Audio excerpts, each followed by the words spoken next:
Kia ora and welcome to this Friday morning New Zealand Warriors State Championship thingy-majigs to watch out for.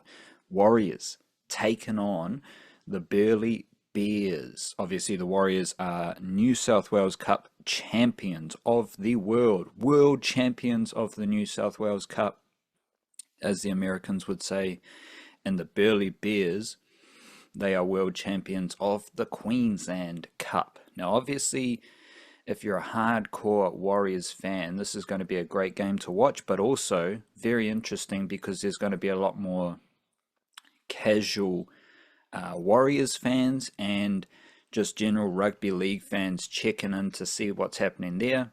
They won't really give a two hoots what happens, but it's a highly visible game, and that means a lot of thoughts and opinions are going to be based off this game, and there's interesting stuff everywhere. Like if you're a Rabbitohs fan, you're going to be watching Moala Graham Taufa and Edward Cossey for the Warriors. There's like the NRL caliber talent, Tane Tuaupiki, Tana Boyd, undefeated in New South Wales Cup this year, so I think he's got like 21 try assists in 16 games, so Tana Boyd's alright. More on him in a jiffy. Samuel Healy is an NRL caliber player to me. So what can they do in a highly visible game to build their NRL futures? Still don't know where Bunty Afoa is going. So any number of fans could be watching Bunty Afoa. Sounds like Tom Ale is going to be joining, or him and Toby Crosby are off to the Panthers. So Panthers fans might be watching Tom Ale, although none of that's been confirmed just yet. So there's a lot of very interesting stuff, let alone Keilani Gowan, who has been an absolute trooper for the Warriors in New South Wales Cup 3 years in a row, and maybe this is a chance for Keilani going to show that he's got some NRL potential. Who knows? The point here is that this is a highly visible game, and people are going to be tuned in, tapped in to see what the Warriors have in the stash. And when I'm just scrolling through this, these two teams and the team lists, the Warriors have a lot in the stash, and you're just comparing these two teams. I think the Burleigh Bears are affiliated to the Broncos these days. The only Broncos-ish player I recognize in the Burleigh Bears team is Fletcher Baker. Obviously, the Burleigh Bears have Paul Roach. He's played one game of NRL, I think. And maybe Lorenzo Mulatalo from Aotearoa. He played a few games of NRL as well. But you go through this Burleigh Bears team, there's not a lot of NRL players or players who have played NRL in the last few years. And also, they don't have the same development structure that the Warriors do. Obviously, everything is aligned for the Warriors. So this is like a moment of gratitude, because you look at this Warriors squad, every player in this Warriors squad right now is aligned in the Warriors development system. Burleigh Bears, they're doing their own business. They've got to do Broncos business, and their squad players aren't young up-and-coming development players in that club. I've got no idea who these are. Jordan Scott, Blake Scott, Ryan Jones, Bailey McConnell, Joseph Duffy, Matthew Egan. None of them, based on their headshots, look young. They all look like respectable Queensland Cup troopers. They don't. These are like extended squad players, right? Because the Warriors extended squad, extended bench, 4 of the 5 players listed are young players. Geronimo Doyle, he's a New South Wales Cup trooper, loyal servant to the Warriors at this level. Toby Crosby is on the bench as we think he's off to the Panthers, but then you go Harry Durbin, Makai Tafua, Kalis Paul Putoko. They're all rising up the Warriors system, which is not the case for a lot of these Burleigh Bears players. So ahead of this final, just take a moment of gratitude, because this development system that the Warriors have built is excellent, first and foremost. and a lot of young players have helped the New South Wales Cup team win. We've got older players who like sticking around, they like showing up and being part of the organisation. And just in the case of the state championship final, the team list named, the headshots we've got to look at, and my basic rugby league know-how, the Warriors team sums up the structure, the pipeline, the development system in place, and how important it is to have your NRL reserve grade under 21s, under 19s, under 17 back-to-back Harold Matthews Cup champions, another major. All those teams aligned where everyone knows what the other teams are doing, everyone knows the style, the structure, the plans in place. And the Burleigh Bears, nothing negative about the Burleigh Bears, but it's just a good example. Like, the Burleigh Bears have their own system, but they're also trying to integrate the Broncos system. They got their own players rising up the ranks, but then you got to work in the Broncos players. So it's a moment of gratitude for what the Warriors have built. I'm not saying that's better than the Burleigh Bears. I'm not saying that's like automatically gives them a better team than the Burleigh Bears, but it's just an observation and a reason to be grateful for the two Andys at the Warriors. And I have 3 players that I'm going to be watching out for closely. The first player, I won't actually be watching him because he's not playing. Co Kelly. Co Kelly, to me, is the best outside back prospect, emerging talent at the Warriors, yet to play NRL. But he's not playing this grand final because he is often injured, and I think he's out injured at the moment. But he did play 12 games this year of New South Wales Cup, 12 tries, and that came after he played 7 games of New South Wales Cup last year. Both years he's been under 21 eligible, and last year he started in SG ball, dabbled in a bit of jersey flag, but he played the most games, it looks like, in New South Wales Cup while still being under 19 eligible. So he played 4 games of under 19s last year, 4 games of under 21s, but 7 games of New South Wales Cup.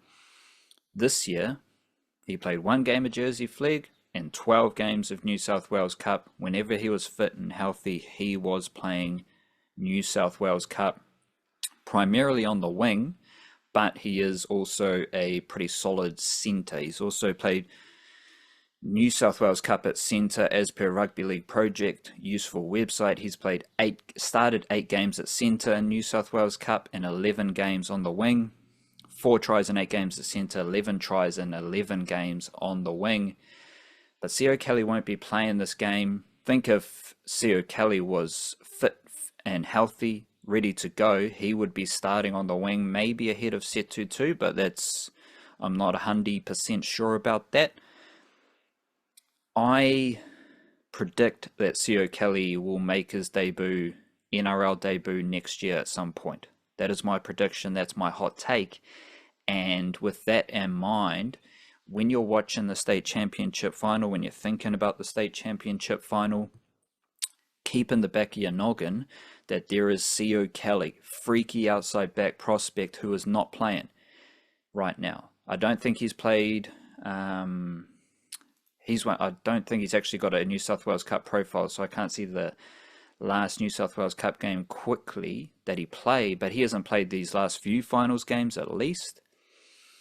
But I think he's the next best winger in the Warriors system. And there will be opportunities for him next season, get a full summer of a training block and see what he can do. So again, when you're watching the state championship final, just keep in your mind, Co Kelly's not here, and he's a really, really good rugby league player, high pedigree, playing at a high level for St. Paul's College, First 15 and rugby league. He was playing New South Wales Cup while he was still under 19. Co Kelly is the next freak. And there's a production line of freaks at the Warriors, right? Leka Halasima, Co Kelly, Bishop Neal, right there. 3 freaks coming after each other in the Warriors system. So just keep that in your mind. You won't be able to watch Theo Kelly, but you can keep it in mind as you're watching these other outside backs do their thing. The next player, well, the first player that I'll actually be watching in the state championship game is Luke Hanson in the halves. And we've talked a lot about Luke Hanson in these little videos. He's starting in the halves. He's played 80 minutes in the halves in all 3 finals games. Very good number 6, whatever label you want to call it. Luke Hanson is a very good number 6 because he's fast, he's dynamic, he's a runner. He's actually, a good way of thinking about it is he is similar to Luke Metcalf. Whatever you want to say about Luke Metcalf being a halfback, Luke Hanson being a number 6, whatever, but the way they play rugby league, like Luke Metcalf to me is a much better kicker. Let's define that. So that's probably why Luke Metcalf is better suited to halfback, whereas Luke Hanson, he's a runner.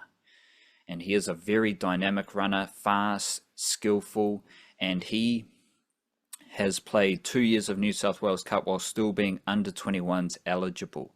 He's actually played 3 years of under 21s, including 2023 at the Penrith Panthers, 11 games, but then he moved to the Warriors, and at the Warriors he has played more New South Wales Cup games than under 21. So that shows you how the Warriors view Luke Hanson. In less games, one less game this season compared to last season, Luke Hanson has 2 more tries, 7 more try assists, 2 more offloads. He's averaging 15 more meters per game, and he's got a better tackle efficiency. So that shows you the Luke Hanson development pathway. I also just want to say that the Warriors have too many halves on their roster, so I'm not sure, say it again, said it before, what happens to Luke Hanson moving forward, because I did have to check this. Tanner Boyd has signed till the end of 2026. So right now we got Luke Metcalf, Tamaita Martin, Chanel Harris-Davida, Tanner Boyd, Luke Hanson, Jet Cleary, and then the younger Aussie Jack Thompson. 7 halves right there who, well, there's other halves in the mix, but Jack Thompson's a very good half who's an Aussie like the other players, and they all played under 21s or above, obviously NRL New South Wales Cup mainly. Next year, I think Jai Linane from Newcastle's coming. So if you lose a half, you're gaining a half, and there's just too many halves there, but you can never have too many halves, right? Like, for the Warriors to have so many halves competing with each other first and foremost, but then covering absences, covering injuries is highly beneficial, and most of them are Australian. Luke Metcalf, Tanner Boyd, Luke Hanson, Jet Cleary, Jack Thompson. 5 Aussie halves in the system right now. And when Luke Hanson's available, he is starting and he is playing 80 minutes, whereas Jet Cleary is on the bench. Jet Cleary's playing 3 minutes. Jet Cleary's playing 6 minutes. But he's playing halfback, so respect. And Jet Cleary has also demanded selection on the bench as a utility, which is credit to him. But Luke Hanson has now played 35 games of New South Wales Cup while still being under 21s eligible, winning percentage of 71%, and he is going to be starting number 6 for the Warriors in the state championship alongside his twin, Tanner Boyd, the brothers. So watch out for Luke Hanson. He won't do much kicking. Most of the kicking will go to Tanner Boyd. Luke Hanson can do some kicking, but he's going to be a runner. He's going to be a passer. He's going to do his job and allow Tanner Boyd to lead the team. But there will be moments, I think, where Luke Hanson flashes his speed, a little bit of footwork, line break, try assist, hopefully, maybe, wait and see. There are obviously some big Donny young forwards in this team. Tanistella Smith, Eddie Oramia, Toiava, Kalis Fatialofa. Everyone knows about Kalis Fatialofa these days, and so they should. One interesting thought with some of these dudes is, remember the start of the year, Zion Mai'u was on the books. Zion Mai'u was ahead of Tanistawa Smith. He was ahead of Eddie Iramia in the young forward depth chart, just behind Dimitri Vaimunga.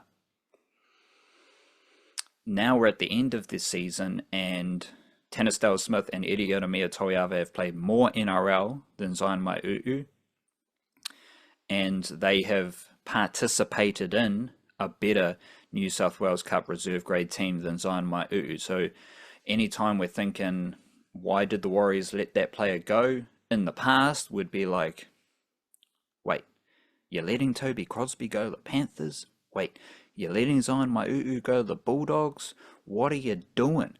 Always, in the past, these players get way better when they leave the Warriors.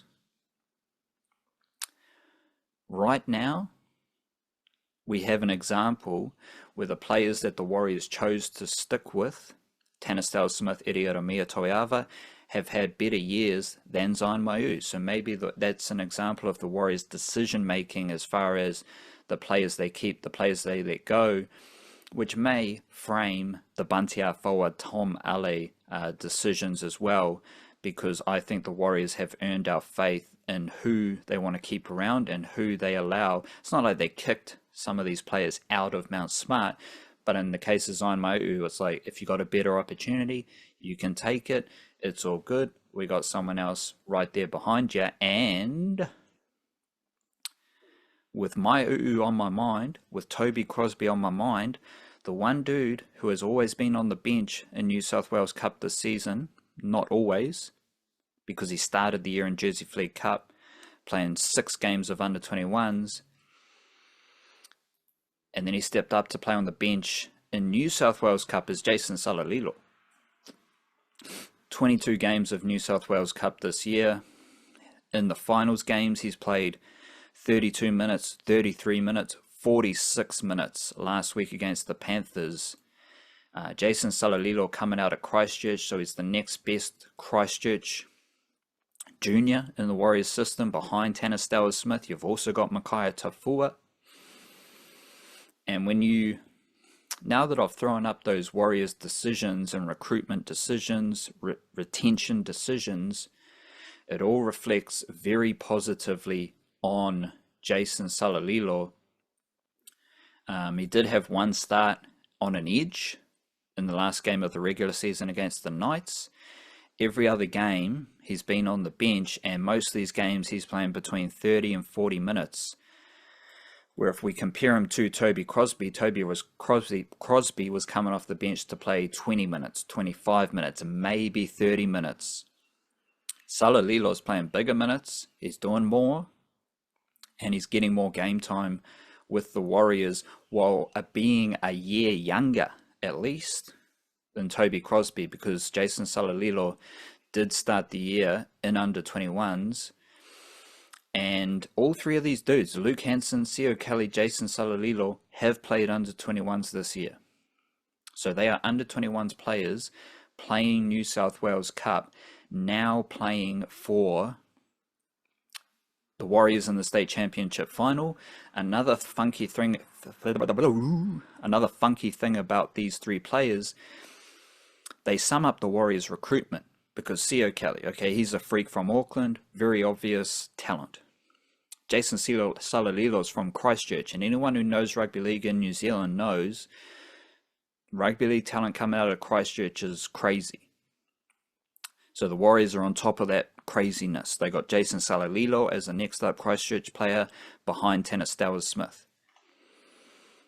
There's also Luke Hanson, who is a young Aussie half, and the Warriors have, I think, what did I say before, 5 young Aussie halves in their system right now. So these 3 players, they're under 21s, which sums up the Warriors development system, because you've got a lot of under 21s who have played New South Wales Cup this year. These 3 are the best. Sio Kelly's not playing, so chill out on that maybe, but Salalilo and Hanson have earned selection in the state championship final, and they also come from different areas. Sio Kelly from the Status Quo production farm of Auckland. He's a Tongan from Auckland, so we've seen that before, we'll see it again.